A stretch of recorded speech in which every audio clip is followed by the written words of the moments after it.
Tuning in to the Val and Val Show, where conversation is art.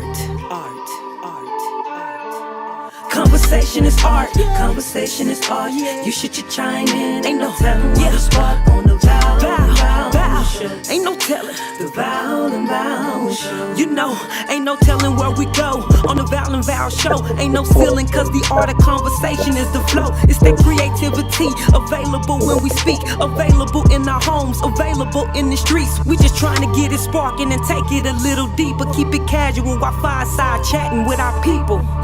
Yeah, we take it a little deeper. It get hot when we fireside chatting with our people. Cause conversation is art. Conversation is art. You should chime in. Ain't no telling what'll spark on the Val. The Val and Val Show. The Val and Val Show. Hello. My mic is muted. No, you're not. I hear you. So you can't. It popped up that I was muted. I thought you was trying to be funny. What's Oh, up, no, dog? no, What's up? no. What's going You on, know I wouldn't do you Birmingham, like that.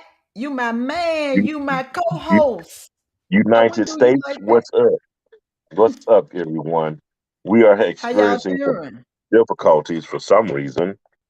It doesn't seem that we have any reverb going on at this moment, Valerie. But Hey, we anyway, don't know what's happening. The we computer's don't know just what's doing going what on. it want to do. Yeah, it does. Well, good evening to you, Valerie. Hope you had a good day today. Hello there. Hello there. Yeah. So all is But you well know on what, our Val? end. I want to start this out special. I want to start this out special. Hmm. You y'all just don't know who y'all dealing with right here. This man right here, y'all. I had the opportunity to go to get a sneak preview to what's coming up with Welcome to Dondra Heights. It's gonna be woo. I just don't know, y'all. He got a whole lot going on in this world with that. This Yeah, past Sunday. you're very kind. Yeah, and I want to say to you about I am so proud of you Well, thank for pursuing this, but more the work you're doing for our kids, how you're teaching them about films. When you had those young men stand up that had gone through the first camp you you. did, and they were able to work on this live production, y'all, that was so amazing. And that's what we should be about. I know everybody want to get rich, everybody want to make money, but we should be looking at ways to get streams of income, but also to pour into others Yeah, so right. that we can help them, give them skill sets and everything. So Valta, I just want to What- applaud you what- because we're not gonna be a show shouting out other folk, and we're not gonna talk about our co-hosts here. Well, I appreciate that, Valerie. I really do. And again, it's really not about me, as I say all the time. I love young people, and I would like for us to be able to undergird them and show them a different way of life. And For that's really sure. what it's all about. And my wife, she's always on my side and backing my ideas and or correcting me when I'm wrong, which is what a wife is supposed to do. To help me. It's not necessarily to help meet bills or anything of that nature. It's to help you get through these times when you're trying to impart knowledge to people and show um, her personality, along with mine to make Yeah. sure these things get done. So I'm very grateful for La Cherie, and I'm very appreciative to her for the things that she shares with me and the ideas that she allows me to wake her up at 3 o'clock in the morning and bounce off and she's like, go to sleep. Will you please stop bothering me? And as you should. And I want to say, La Cherie, you did that thing, okay? The Yeah, she bags, decorated the everything, she's a bad chick. decorations, and She's a just bad you're chick. such a gracious host. I mean, Yeah. you just had people really welcome you all. We was on the red carpet, huh? We got some pictures. And Yeah. let me say this: if I don't see my picture showing up on Facebook in a minute, I'm gonna have an attitude. I'm just gonna throw that out there. But anyway, that ain't why we here tonight. Hey, and I'm going on my computer right now as we're talking to find those pictures. I'm just saying. 'Cause I don't need Anyway, no y'all, trouble from you. tonight, y'all, we have a wonderful guest. You know, Yep, yep, yep. she was here last week, but the storms weren't playing around last week. You all, this lady right here, I met her a few months ago. And I'm just going to tell y'all, I'm just blown away by her gift, She's her amazing. talent. I'm just telling you all, what this lady does with words is simply amazing. And I'm gonna let her tell you more about herself, but I'm gonna give you a little bit about her so you know we ain't playing. We have Miss Salaam Green, an Alabama Humanities Alliance Rhodes Scholar. If you don't know nothing else, Rhodes Scholar means something, okay? That's important. And she is a sought out expert in storytelling, speaking, and award-winning artist and writer. She is a creator of What Black Women Want You to Know. So you ain't got to guess. We'll tell you. And she's the founder of Literary Healing Arts, which supports individuals and organizations in using writing, poetry, and storytelling to reclaim their voices. And you're going to get to actually hear something that she did, you all, in helping someone reclaim their voice. Although the voice may have not needed to be reclaimed, it just needed to be expressed through poetry. So, Miss Salah Green, come on, lady. Welcome. Hello there, young lady. How are you? Hello, hi. Hello, Val. Oh my goodness, I'm so excited. And oh yes, I just can't wait for the film and all the other stuff that's happening. We can just stop right there, stop dropping film, and just talk about all the wonderful things that are happening on this part. But thank you for having me. Okay, well, look, I'm going to warn you, girl. Before you know it, you're going to be in a Welcome to Dondra Heights scene, okay? I'm going to tell you that up front. Tell that up front. Bring it on, bring it on. I've got dreams that I have not even uncovered that I just need somebody to just help me tap into. So bring it on. Let's get it. Let's get it. Let's got it. So look, I read a little bit about you, Salaam. So what I'm going to do, I'm going to let you tell the people, you know, where you come from, your background, and how you arrived to do all this phenomenal work. Oh, wow. So the quick, fast, and dirty is like, you know, I started really doing this work in my mid-career life. So I don't want to say I had a midlife crisis. I want to say I had a midlife conquering. So I'm going to conquer through midlife. And after going through depression and then also just losing a whole lot of things in life that a lot of us probably could relate to, I had to do a pause. And so I was in corporate America for 15 years. My degree is a master's in early childhood education. So I worked as an administrator for the state of Alabama in education, teaching and teachers how to teach and training administrators how to do the thing in the classroom. And so I got really burnt out. And after getting burnt out, I went through depression and subsequently went through a divorce that was really painful. And I found triumph through writing and poetry. I tell people I sat on this lady's red couch, went to writing class, I sat on her red couch for about a year, and I began to write myself back together again. And I said, I want to metaphorically take this red couch out into the world, starting in Alabama, but I want it to be international and global, wherever it can go, so that others can use their voices to heal lives like I did. And that's how I got it started. I'm sure there had already been a seed planted in me when I was a little girl to be a writer or to be a poet. You know, I grew up in a place called Greensboro, Alabama, so I'm from Black Belt, and, you know, a country girl sitting under a tree, finding her peace with a journal. All that stuff. Greensboro, right the street. Yeah. Hale County. Yep. Yeah. Mm-hmm. Mm-hmm. So wait a minute. Yes. My folks are from Greensboro. Uh-oh, so I already know. Okay, all right, uncle, nephew, cousin. Hey, as long as you don't call me daddy, because I ain't paying no child support. No DNA test. This ain't that kind of show. All right. We're not doing the You are the father. We 6 degrees from separation. We know somebody who knows somebody. Yeah. But absolutely, we have to talk more. Yeah. But that's how I got started with poetry and writing and helping others. Yes. Yeah, and it's amazing. One of the things they do even in therapy, they encourage you to journal, which is really, really, really good. I've gone back and read some of my journal, and I was like, "Ooh, girl, you was in a dark place. How you work through that?" But it helps to have it in writing. Then you go back and can see, wow, I survived that. So with that being said, Salam, you were in education and got burned out in that, which that's easy to do. I think education and healthcare is probably two easy careers to get burned out in, just with the dynamics of what comes with that.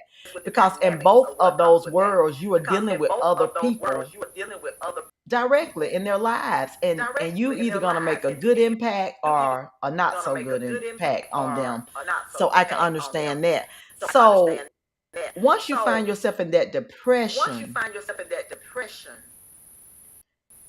what first made you pick up the start writing? Was it when you went to therapy, and as you referred to the red couch? I assume the person had a red couch. Absolutely, my writing teacher had a red couch, but I was diagnosed with depression, so it most definitely was a diagnosed depression. So of course, Okay. it wasn't just something I thought that I was going through. So, and of course, with the stigma that's in our community, African American community, with going to take care of ourselves when we feel as if we are going through depression, I had a therapist, and the longest relationship I've ever had is with a therapist. I've been with her for like 15 years. So this was over 15 years ago when this happens. This is the best and longest relationship. We have gone through some things together. And with my beautiful therapist, I began to journal, and then also I began to kind of look at the fact that perhaps I had some gifts to offer the world that I wasn't tapping into. Could be a way to support me and help support others. One of the ways that I found that I take care of myself is by helping others. So when people say you need to slow down, stop taking care of others, and I kind of get my energy and strength is when I help other people kind of get their energy and their strength. It's like I found out through therapy that that's who I am, and so my therapist gave me permission to help other people write so that I could find my voice and then help them reclaim theirs or to be restored to who they are. Okay. So that's how I got started with journaling. Yes. Okay, so with that, after you went through, you got in your therapy, and you say that's the longest relationship you've had. What made you decide to create the literary healing arts?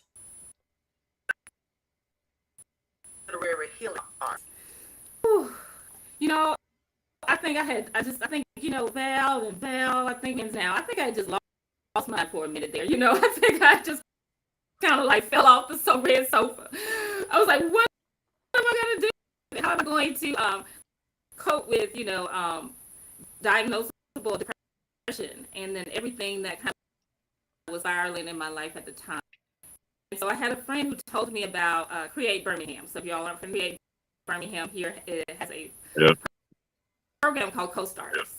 And everybody you probably know is going to Co-Starters who has a business here in Birmingham. But she told me, go to Co-Starters. And, this was probably in, I don't know, 2016, I don't know, whenever it was. It was a long time ago. And I had no acclimation or inclination to do any of that. So as I was going through Co-Starters, I got some ideas were in, and all these things were coming, and I thought about, what if we looked at art as a healing tool, but also looked at the literary arts, writing, poetry, and storytelling as a way to bring life back to people. So I just was around those chairs, and literary healing arts came up, and I was like, let's try to go with it. So that's how I got started. Yeah, and I'm going to read something here from your website. It said, writing is one of the highest forms of self-expression. At Literary Healing Hearts, we have found the missing link between writing and healing. And now we are dedicated to help you write to heal.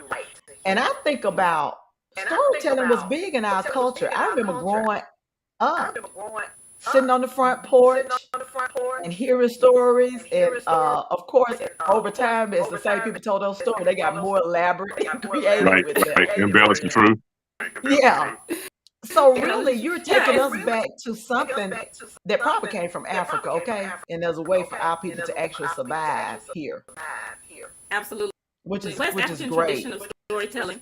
Yes, it's a medicine. Storytelling is medicine. Art is medicine. So we already know this as part of our DNA. And the West African tradition of storytelling is the medicine men and medicine women did as part of medicine to support our people and whatever they were going through. And so, we call it talk therapy now, but it's storytelling, absolutely. And like you're saying, then, rural Alabama, sitting on the front porches, listening to your grandparents tell these wild, elaborate stories, and then you're there as the listener, and something about that lets you know about your history, your lineage. It allows you to hear their voices and to be part of who they are. And something about that is just so healing and soothing. And it starts when we're babies, when we start telling stories to our babies about how they're going to look like their daddy, they're going to be like their mama, and they start to like, oh, you're going to be a lawyer like your grandmother, and your grandmother used to do this, or you're going to.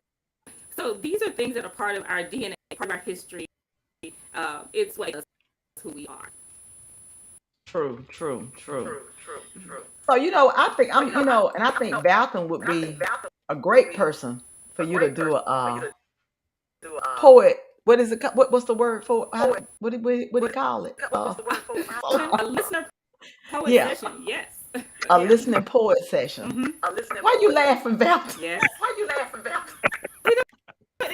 This, yes. Let's tell him what it's about. Yeah, tell me what it's all about. Okay, I'll do better than that. Okay, so the shirt. Do you see the shirt? You see the shirt she has on? Mm-hmm. You see the saying? Say, ask me, a boat tipper, a change maker, a woman not afraid to vote.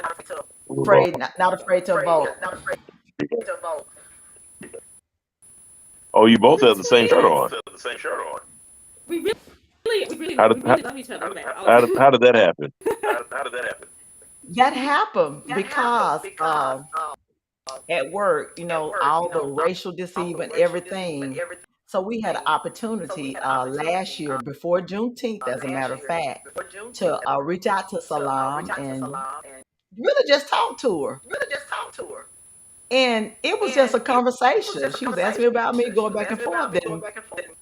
Then all of a sudden, I get email, this poem she did. And I was simply floored. And the T-shirt, that is one of the stanzas that she has in it. And so, Salam, I'm gonna take this time now. I'm gonna read it to the people. And what it is, the name of it is America Regressed. And she actually did it May 24th, 2022. And it says, the wretched, decaying roots of America isn't our legacy. A healthcare system that relies only on scholarship over the humanity of bedside care isn't our legacy. If you want to know legacy, ask me, a boat tipper, a change maker, a woman who is not afraid to revolt. Ask me to send emails above the heads of those who sit in the seat of dreaded complacency. Ask me, the niece of a 95-year-old woman who sees the post-civil rights era worsening the inheritance of our forefathers. Ask me, someone who prays and knows how to get a message to heaven. Ask me how to reverse the systemic repression of a workplace built off a plantation mentality. Ask me, and I will hold up hope to the light of truth and build authentic bridges rather than barricaded barriers.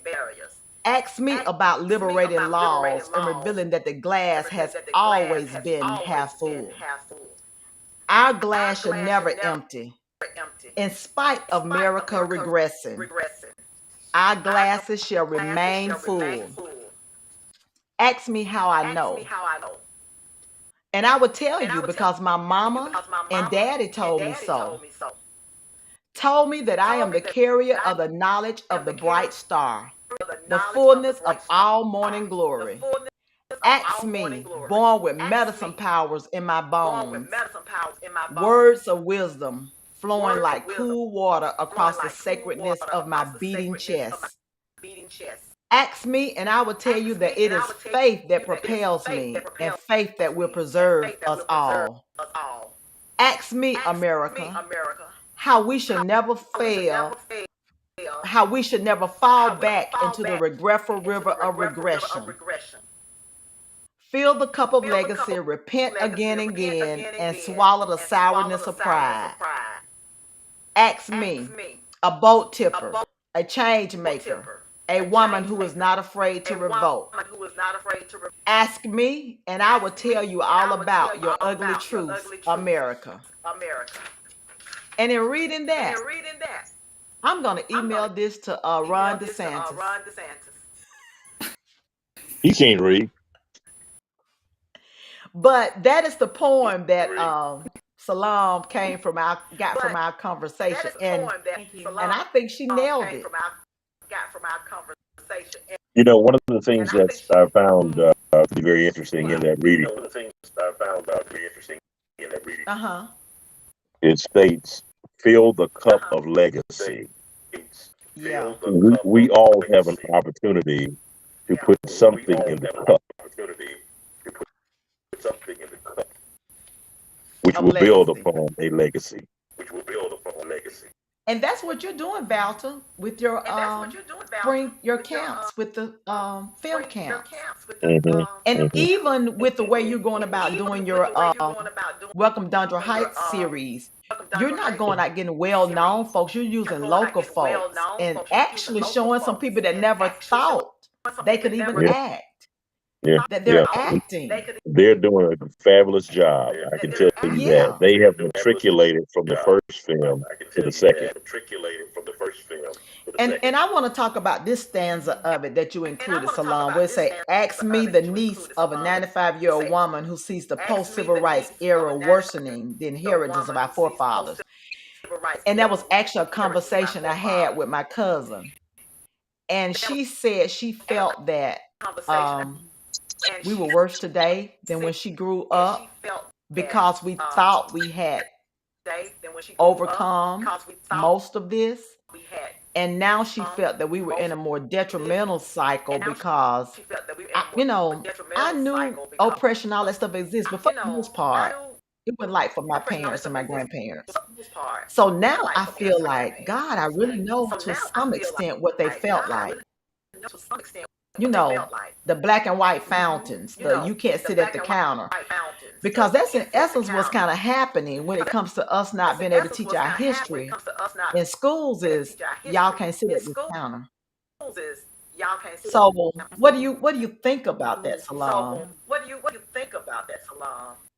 Yeah, so exactly when I was talking with you, and the way this process works is I sit with people and I hear their stories, and I go back and I write a poem based off what the story is. And as you're telling that story, I wasn't surprised, but at the same time, when you said 95 years old, I was really interested in saying, because how much things did your 95-year-old relative see here? Yeah. And experience. And to say that the experiences that we are having now are regression. And part of that regression starts, number one, with knowledge. So when we look at what's happening with education in the schools, what's happening with banning of books, banning of black books by black authors. Right.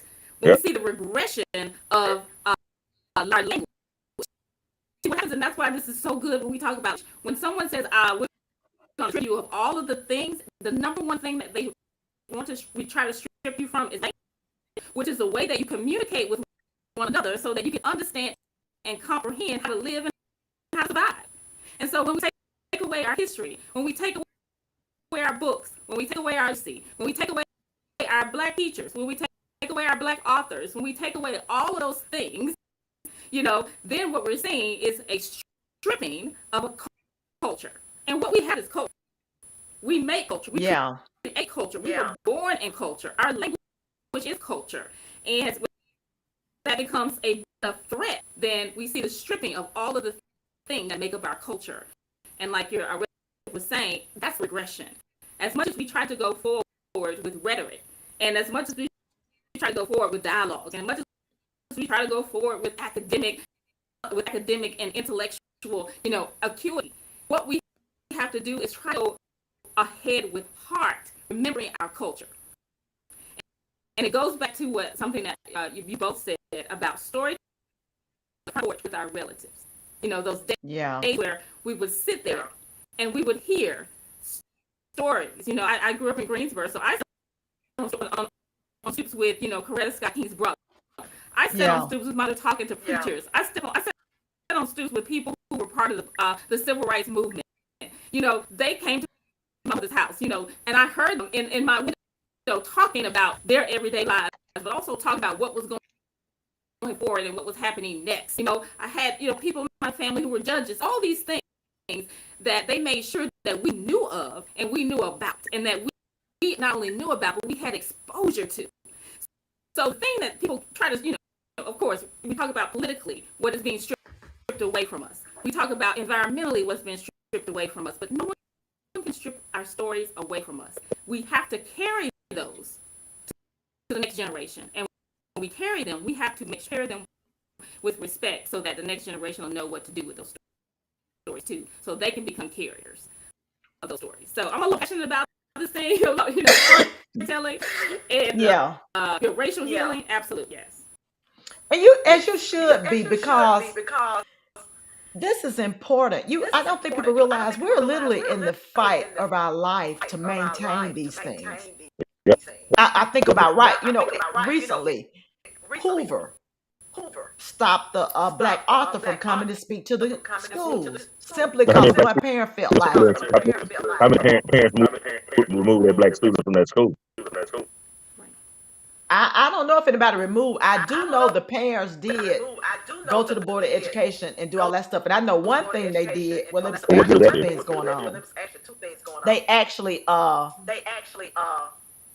raised money.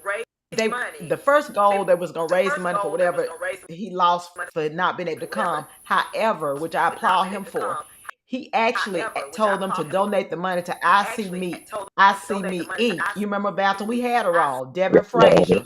So he asked that the monies go to her. And it was actually a white family in Homewood who's obviously been doing this a long time. She actually has been collecting Black Arthur books and actually giving them to the Homewood schools, and kids can come to her house and get them. But I'm going to say this about our culture and even the books. We as a race in a community got to take ownership for also teaching our history. We can't rely on the schools because we know the truth of it's not going to be told completely. So the churches, the Black church,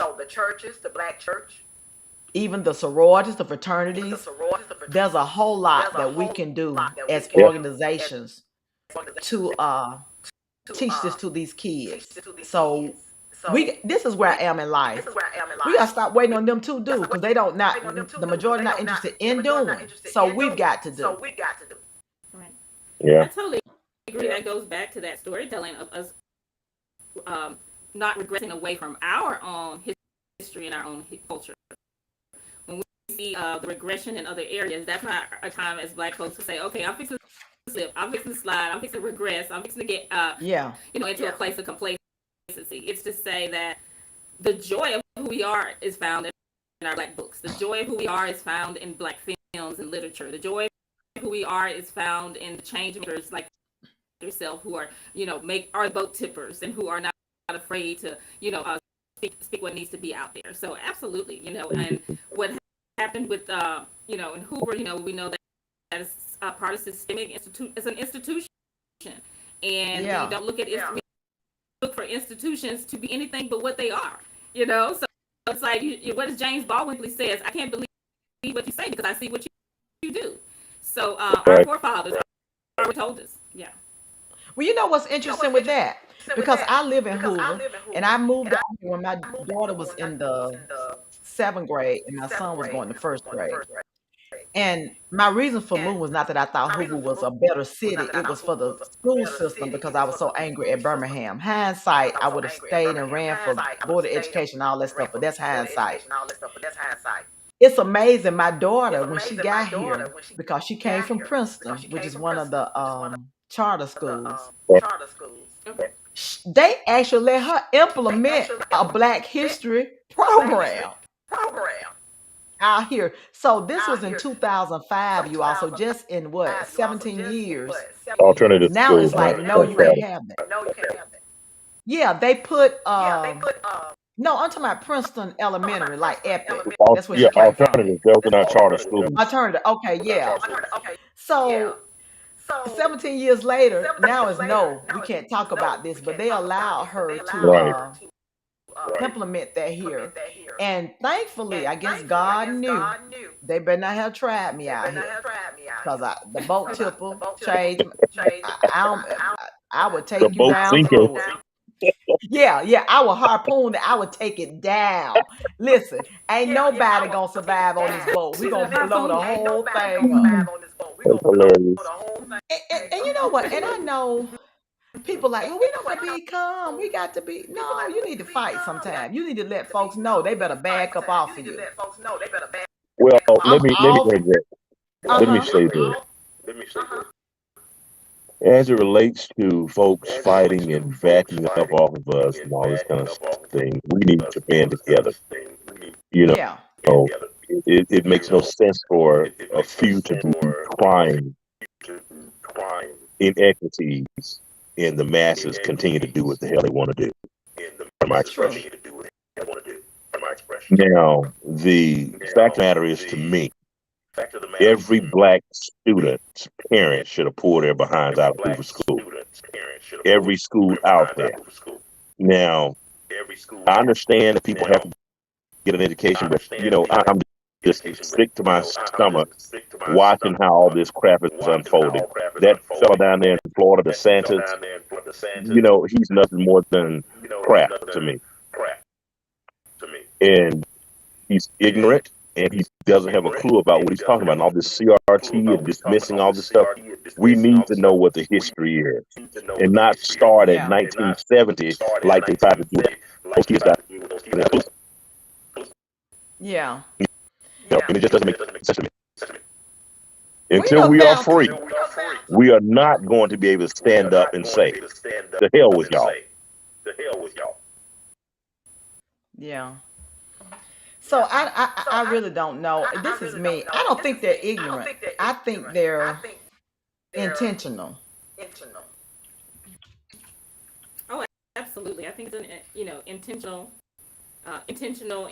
and this faux strategic way of being undermining. But now it's very blatant, because not only if it's happening in Hoover, we saw what happened in the state with some bullying. As the work I do, and it's confidential, but I can name you a whole lot of other schools that this is happening to, because I actually go to schools and I help people with healing that have gone through racial healing. I'm a racial healing foundation. So the things that are happening, I'm like, if I could blow the whistle, somebody blow the whistle, blow it straight up, blow the whistle, but once again, will it do me good if we're blowing the whistle in the face of the white supremacist versus being together and saying, like you were saying, what is our course of action? Is it pulling out of schools? Is it bringing up 3,000? This is what I would have done at Hoover. I would have bought 3,000 Black books and dumped it in front of all those different elementary schools, and just let it sit all over and took pictures of it. I mean, the kind of stuff that aggravate and annoy and irritate the hell out of people. If you're intentional to aggravate and annoy me, because I would be intentional to do those same things to you, because when you say revolt, there are several ways to revolt, and representing who we are is one of those ways that we revolt. And so we have to find our place. Some people place in the fight. It's like, I'm a bunny in this game. Some people place in the fight. It's like we're going to march. Some people place in the fight is I'm going to right, left.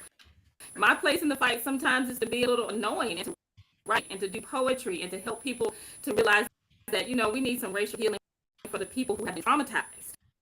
Think about the Black boys and the Black girls, and the Black teachers and the custodians and the staff and the transportation drivers who have been traumatized before this happened. Because if this happened, one little person gonna complain. Then imagine it's been happening for 20 years or 15 years, the last year. So we we can't forget that the trauma that is being caused, and we can't continue to let it happen. It's not just a person making a decision to do something. It's a decision to traumatize our people and our young people, and we can't have that. It is. I mean, we've got to. It makes me mad. Yeah, I remember growing up, and I'm sure every black family had this. I don't know how my parents paid for them. Those brown, black, what was it, Black American History? Beth, you know what I'm talking about? It's like 4 or 5 of them. They were like the encyclopedia, but they was all black history books. Yes. Yep. And we value stuff like that. My mom, my parents, probably a lot of black parents sprayed, pennies, sold. Look, had a rent. Them back they called them a rent party. They had a rent party. everybody's book party. Because it was important for us to know the little history from that came. And now I follow this thing on social media. I think it's called Push. Oh my God, the information that they give on Black history is simply phenomenal. Yeah. Yes. You know, we And we are have platforms asleep at the wheel. that are meta platforms. Yeah. Yeah. So it's depressing to think about that we're locked in. You know, we're locked in because we're afraid to speak out, because the next thing you know, you're being called in the office and we saw you comment on Facebook, we heard what you said, and all this kind of stuff. You know, don't know about your business. Well, you know, I've been in some listening sessions on my job, and I told them, if you don't want to know, don't ask me. Why don't y'all invite the public to some of them listening sessions? Y'all serve the public. Y'all service in the community or hospital. Well, no, we've had people from the community in listening sessions. Bring me But in. what good is listening sessions if Stupid you're not accusation. gonna do something with what you heard? Yeah, there needs to be action sessions. There need to be, action sections. And how long we've been listening? How long have we been hearing? How long have we been listening and reflecting and sitting and talking and we have fell in love with ourselves so much. We've been listening, and every word that comes out of our mouth, we're like, oh, a new thing, a new idea. We don't need any more new ideas and new theories. It's time for action. We listen. We have said what we need to say. You can listen and act at the same time, right? We can do 2 things at the same time. While you're listening, you can be acting. We can be making changes. Some of the funding that you have that are going to people who are not part of diversity, equity, and belonging, what have you, strip that funding out and give it to the people that are doing it. Look at new and innovative ways, to do that. Where people have been traumatized, if you need to put in some things in place for that. Our young people, my hope comes from young people. Our young people out there are doing some amazing things around racial healing, some amazing things. Who they are teaching. They're taking charge of this. They are going to save us. They're going to keep us well, hopefully, when Social Security run out for us and when DeSantis does what he does and whoever's the next president, we got that. I think that's something to have some joy about as well.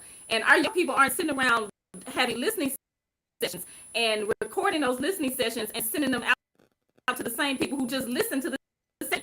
Why are you sending me a recorded session that I just heard? I'm ready for.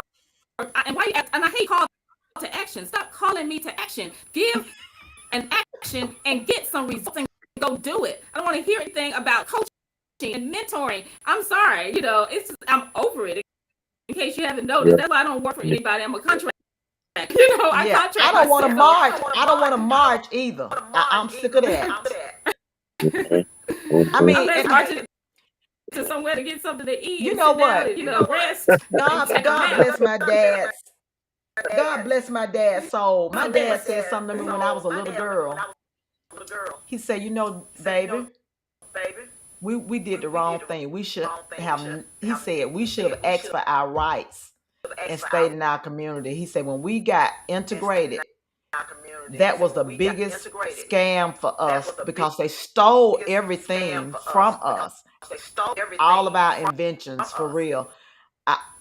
The majority of black businesses, there were a lot of black Wall Streets. They closed, stores closed. I remember growing up in my little hometown, We only went into town, as they called it, for major stuff. The rest of our stuff was bought from black business owners in our Yeah. community. But when we got integrated, and it goes to show that to have control, that use any hook, crook, or scheme, and us being the people we are, because we're so forgiving, we say, okay, they've accepted us, and then we take and we take and we take, and then of course, when some of us rise up and fight back, then we angry, we hostile, we this, we that, we stereotype, you want too much. And you know what I said? I said, if ever in my life again, somebody tell me to go back to where I come from, I'm saying, how about you go back to where you actually really came from? Because my folks didn't come here. They were brought here. We Because I don't think we ever tell them that. Go back to Europe. And the thing about integration, oh yes, and go back to Europe. Go back, get your British education. Go that way. Exactly. And the thing about integration, if this integration was black people go into the white schools. We have schools, and white people integrate into our schools. That would have been the way to heal black history. Black history would have been healed if, okay, you have done us wrong, you come over here and make retributions. Black people, you go and integrate into their cafeterias. No, you come and integrate into our cafeterias. It's ours. And so it's not it's white history that is that we keep talking about, not black history. It's whiteness that we keep talking about. When I told people something about black history, our history isn't lynching. Our history isn't fire extinguishers. Our history isn't those things. Our history is inventions. Our history is of our storytelling. Those kinds of things. White history are the things that white people did to us. That's your history. If you would have come into our schools the way integration should have happened, then you would have seen a true, I think, reparations of what society could have been. But instead, it went the other way because we wanted to continue white supremacy in institutions. So, we just have to remember that we, before this happened, there's nothing wrong with blackness. So integration said something's wrong with your blackness, so I have to take your blackness out of your black environment and put it somewhere else. We have to keep reminding ourselves and fix it. There's nothing to fix with my blackness. My black history is perfect. It's the white history that needs to be fixed. It's your whiteness that needs to be segregated. It's your whiteness that needs to be taken care of. Our blackness does not need to be changed, and we don't have to continue as black people try to say it's us to change it, up to us to make people see us and hear us and listen to us. There's nothing wrong with us. It's not us. We are emancipated from that. So we just have to remember that. Yeah. And start living that way. Going back to the pride and how we loved each other and care for each other and we took care of each other. That's the thing we have to get back to. Hopefully we do. Well, but I'm cautiously optimistic.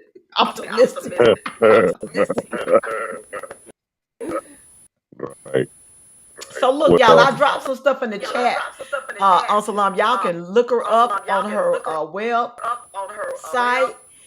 I have a social media in there and how you can book her and everything. Salaam, tell people some of the places that you go and do your work. Yeah, so I do work with corporate organizations. I do work with nonprofit organizations. I do work with faith-based organizations. Coming up for Selma Bridge Crossing next week, I'll be at Tabernacle Baptist Church doing some work around storytelling, tending to the roots of our pain through the storytelling of the sex movement, telling freedom stories, and also doing kind of a question and answer and dialogue on that. As an Alabama Humanities Alliance Rhodes Scholar, I go around and I do scholarly talks about these same topics. I do talks around literature and women, and I also do talks on racial healing. And I do talks everywhere across the state of Alabama. I also travel, so I have done talk with the Climate Assembly. I've done talks with the National Economy Alliance. I work, of course, I have a contract at UAB as an artist in residence, so I'm constantly doing panels as well. I'm very invested in community, and there's nowhere, no space that I would not go in to do scholarly work, but also to talk to people about these different topics that I think are on people's minds every single day. Absolutely. And you all, we apologize. We don't know what's going on with our streaming service, but we're gonna get this figured out this week. Everything, but hopefully you're able to follow what we've been saying and how important it is to keep our storytelling. And if you don't journal already, you might want to just start writing some stuff down. Yeah. Yes. And keeping that documentation for the next generation. You know, when my grandmother passed away, she kept everything. Like most of our grandparents, my grandmother lived in Wilcox County, so Snow Hill, Alabama. So in her ship row, when she passed away, we opened it up, and all of the letters and cards and everything that she had and had written out just fell down. And me, as a lover of words, I'm on the ground trying to pick up all of the words and the letters that I could find from people who had written and she had written. And from that, you know, you really the documentation of your life, the documentation of your family, the documentation of your lineage, of letters, of things that you never thought would be there. You begin to see people. Call identity, folks. We get our identity through stories and our identity writing. And once we know who we are, then we're able to shape a culture and make some of these changes. Yeah. So have you? We're gonna have a sidebar when we get off this one, okay? So something just came to mind. But I warn you early. I hope it's a good sidebar. I hope it's a good sidebar. Yes. Oh yeah. Let me just put this to give you an idea where I'm going. Alex Haley. Oh yes, Alex Haley. Yeah. Oh yes. Yeah. So something just popped into my mind. We need to do something. I mean, but you know what, Val, you made me monologues that we can do around. Yeah. You know what you made me think about, Valton? What's that? Community acting as a. Okay. You know when they did, they redid Roots, right? And so the thing, I've been a YouTuber for life, but I love watching the interviews. And LeVar Burton said the heaviness of that role when he played Kunta Kinte when he was getting the beat. He said it was so much that he couldn't take it that long. But when they redid Roots, by now you've grown, evolved, and of course racial tension has started coming back up. He told a young actor, you have got to be able to take those licks longer than I did. He said, because what I realized after it was over, I really did show our folks strength of what we could go through, and that I broke easier. He said, I want you to show them that, yeah, you broke, but the process of your mental process that you went through and getting them to, get you the break. And the young man just really applauded. He said it was just so wonderful that he came on set to be with him through that. And with the killings and stuff in our communities, I'm like, y'all, this is what our folks went through for us to love each other, for us to survive here. I watched a thing that was put on about the Gullah culture. Yeah. A lot of kids don't know those different dialects were put there to die out. They didn't expect them to survive. They developed a whole new language, y'all. We are resilient. Yes. Although I hate that word, but we are resilient because we have to be. Yep. But we can survive anything. We do not have to cave. We do not have to cave. We do not have to lose hope. So that's what I hope, that we regain who we are. And I'm definitely gonna get with my pastor Salaam, because we work with at-risk youth at our church. And I think you could definitely serve them well.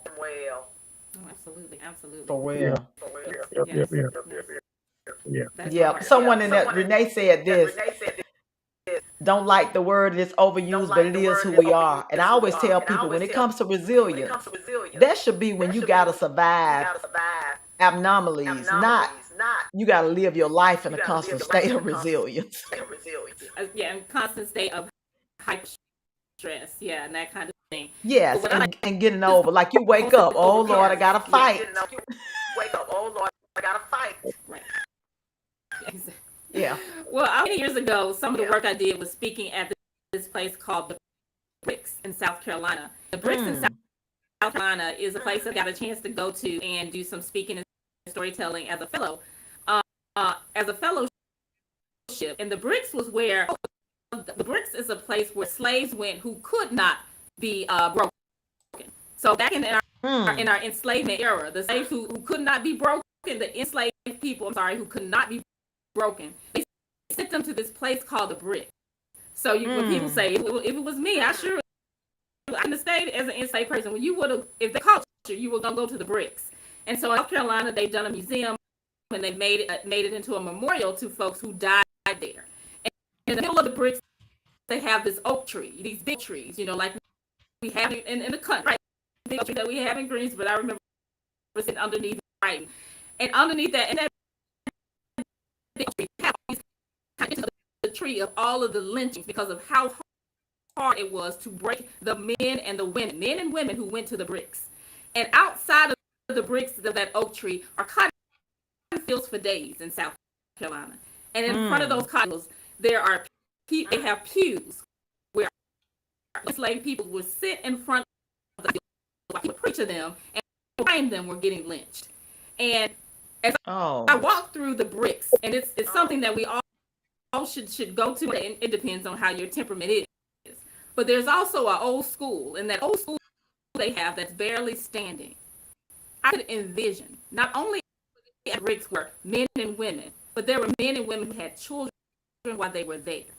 And their children went into these old school rooms while their parents were being lynched and could see that as well. So this history that we have and the commemoration that once you go to Bricks, you can go in and look at the photos and you can see the names. And one of the names of one of the women was someone named her Victory. Her parents named her Victory, Victory, enslaved records. All these names, And there's a name of a slave child named Victory. For some reason, I couldn't hold it together because you see the shackles, see all this memorabilia and all these things that are there. But as you look through the records and see all these names, and you realize that a mother and a father had a child at a place like this, and they named their baby girl Victory. So that somebody like Salaam, who was named Peace by her daddy in Hale County, Alabama, could come and see the victory that was even in the midst of what they knew, the remnant. They knew it was going to be a remnant. They knew it was going to be they knew a ram in a bush was going to be there, and she was that ram in a bush. So we have to remember that of the victory of who we are. Yeah. And I tell people, you brought up the Bricks. People need to go to the National Memorial for Peace and Justice in Montgomery. I know people say, I can't take that. Y'all, you need to see it. You need to see that. So that's it. Wow. This has been kind of heavy. I need to get your contact information. Yeah. Absolutely. We're gonna get it. But look, we enjoy you all. Like I say, sorry for the connections. We gotta figure this out. But this is really I'm gonna have to go detox my mind before I go to sleep tonight now. Well, let me just end with something positive. Let me end with a little something positive and I'll end with a short little poem. Okay. Maya Angelou says that we need joy as we need air. We love as we need water. We need each other as we need the earth we share. I am tending the roots of my pain. I am healing the wounds of my shame. I am claiming the power of my name. And we are all set free from every one of our chains. From every one of our chains. Wow. So thank you all. That's great. That's great. Thank you. So that was beautiful. So, someone asked the question, why didn't, because certain religions don't believe in jewelry. And so the guy asked the pastor, why didn't Jesus wear jewelry? Can either one of you all answer that question? because The process. because he breaks Go every ahead, tell chain. me. Oh, he breaks everything.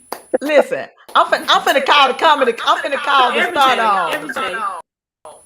He breaks Hello, every Bruce. chain. Hello, Bruce. This is Valerie Jones, agent for Valton Johnson. I need to book him for the next amateur night. And start on. Right. You need to go to Hoover Start. You need to get him at Hoover Start on. Yeah. Not at all. Not interested. Yeah, but anyway, Yeah. y'all, we appreciate you all, and we thank you all Yes. for joining. I hope you all think about some of what Salaam has shared, and you have her information that's on the page. Reach out to her. Use her for some of your civic organizations, your fraternity, your sororities. Get out of your complacency and get involved, okay? Get involved. We need to stop waiting for the Savior to come get us. We are our own saviors. If you Right. ain't figured it out by now, ain't a thing we can do to convince you otherwise. For That's from real. the boat tipper. That's right. The boat tipper. Wait a minute. Show him the sand again. Stand up again. I don't know if y'all can I see had it. this shirt made. Hold on a minute. Let me take us out the.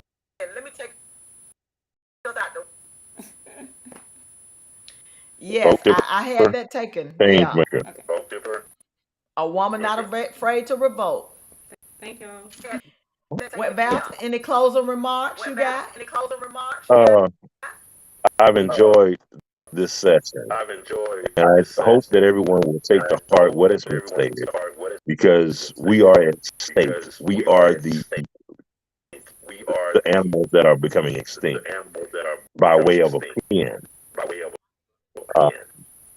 So we need to figure this thing out, band together, and do what we have to do to survive.